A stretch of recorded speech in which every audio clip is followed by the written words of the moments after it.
गावेले दास गैतरी, गावेले दास गैतरी।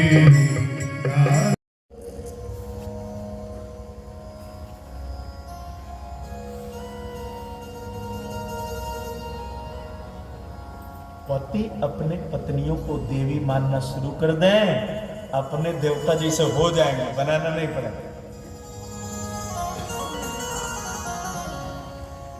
एकदम नहीं बनाना पड़ेगा। सुरुचि राजा को हर बात पर डांटने लगे। कुछ लोगों की आदत होती है मनोज बाबू, पूरा जीवन दूसरे को ठीक करने में लगा देते हैं। अच्छा, दूसरा के ठीक कैला आसान में भी अपने को ठीक कर लिया।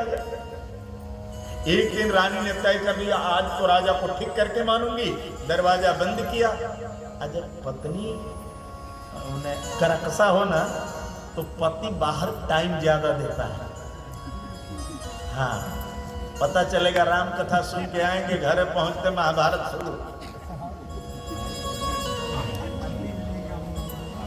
अब ज्यादा टाइम राजा बाहर देने लगे, घर पहुंचते ही झगड़ा शुरू होता था। एक दिन बहुत विलंब से आए, दरवाजा बंद मिला, बहुत आवाज लगाई, सुरुचि ने दरवाजा नहीं खोला तो किंचित गुप्तचरों को राजा ने बताया और धीरे से जंगल की ओर, सुनीति की झोपड़ी की ओर चलते चले गए।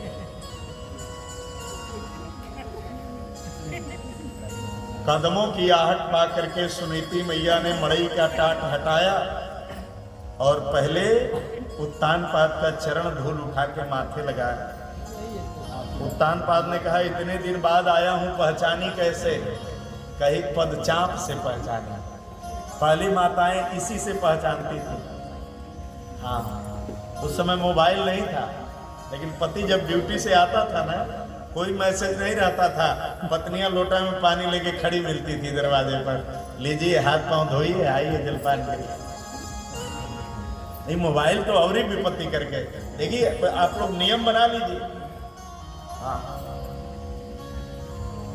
रात में कम से कम 10 घंटा और दिन में कम से कम 2 घंटा मोबाइल से दूरी बना के रखिए। मोबाइल कोरोना से खतरनाक है। अगर चाहते हैं बच्चों का कल्याण, तो बच्चों से पहले मोबाइल छीन लीजिए। 5 दिन रोएंगे, 7 दिन रोएंगे, और मोबाइल दे दीजिएगा हमेशा के लिए, तो जीवन भर रोएंगे। पोथी से प्रेम कराइए, उनका पुस्तकों से प्रेम कराइए। क्या कर रहे हो बेटा? पढ़ रहे हैं, किताब से पढ़ो। वो किताब हमारे पास नहीं, खरीद के ला रहा हूं, पढ़ो। बहुत जरूरी है सावधानी। उत्तानपाद ने पूछा,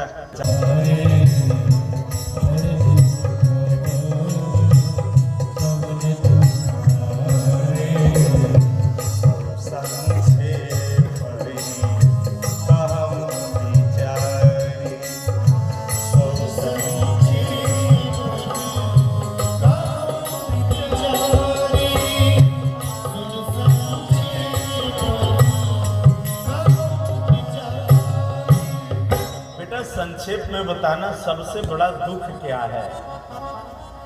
सबसे भारी दुख कौन है? कपिल भगवान ने कहा, मैया सबसे बड़ा दुख है जन्म लेना और मरना। जब माता के रज और पिता के वीर्य का समागम बनते ही भ्रूण को मां का कोख प्राप्त होता है। कलल अर्थात पारा आप लोगों ने देखा होगा, पारे के आकार का हो जाता है। और उस समय से लेकर के 90वां दिन, 3 महीना पूरा होते होते यह जीव मांस का एक लोथड़ा बन जाता, वही भ्रूण।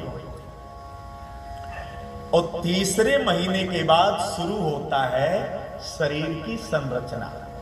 पहले रोम प्रकट होता है, छिद्र प्रकट होते हैं, प्रतीक प्रकट होते हैं, फिर आंख, फिर सारे चिन्ह प्रकट होते चले जाते हैं।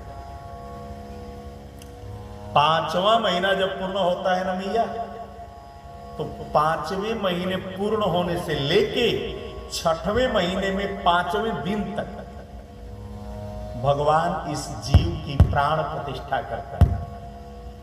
पहले नेत्रोविलन करते हैं, विश्वतश्चक्षो हो,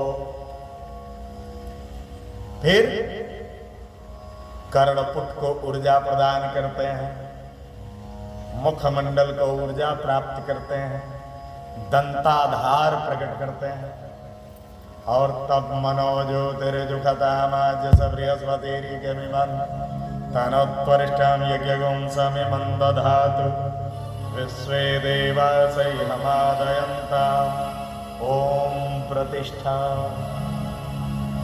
आत्मा के रूप में भगवान इसी में आके बैठ जाता है।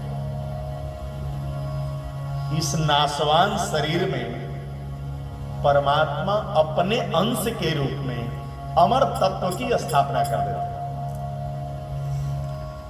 उस दिन से यह जीव सुख दुख का अनुभव करने लगता है, कभी तिक्त, कभी करुण, कहीं लवण, कहीं कसाय, कहीं गर्म, कहीं शीतल। जब मां खाती है तो उसका स्पर्श पाकर के बच्चा व्याकुल होता है, तकलीफ पाता है, और उस 5वें महीने से लेकर 9वें महीने तक यह जीव उल्टा लटका हुआ, 46 लाख झिल्लियों में लिपटा हुआ, दोनों पैरों के बीच में सिर फंसा हुआ रोता है, हे परमात्मा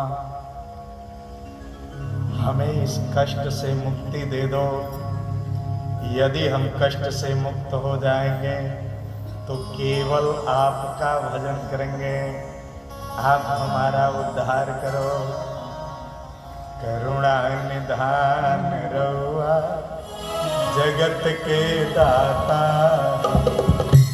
करुणा निधान रहुआ जगत के दाता।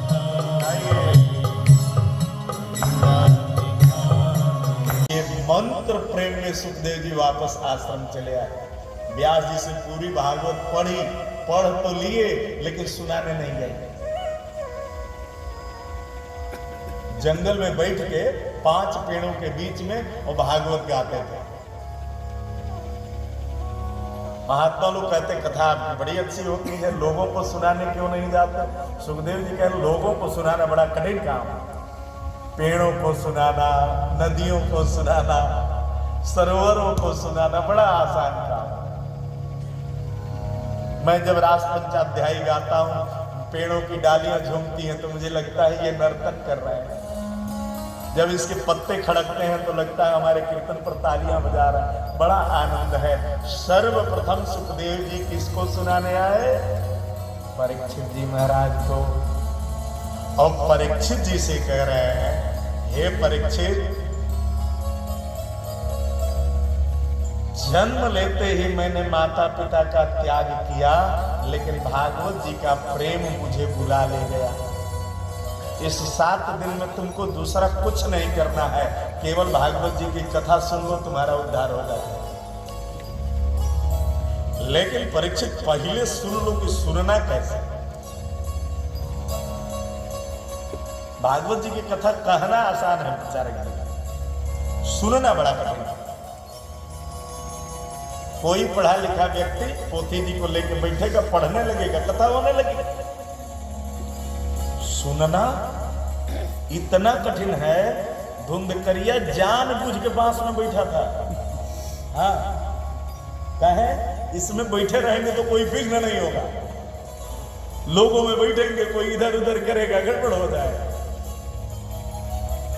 और पोर नहीं पड़ता था। हर पोर पर जो गांठ होती है ना, ये गुकठिया फटे, दूसरे दिन दूसरे गांठ में प्रवेश कर जाए, तीसरे दिन तीसरे गांठ।